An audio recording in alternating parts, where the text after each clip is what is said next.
Hai semua, apa khabar? Macam mana cuti sekolah? Biasa? Pergi mana-mana tak?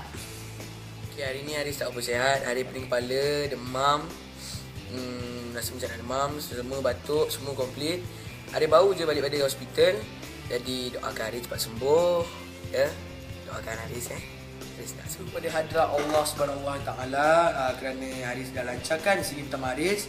Hari ini mengucapkan ribuan terima kasih kepada kedua ibu bapa Haris, pada orang-orang Penang. Hari dengar cerita naik bas, Haris rasa terharu dia sangat. Macam tu lah.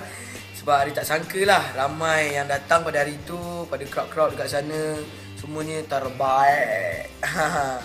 Jangan lupa layari www.harisalif.com.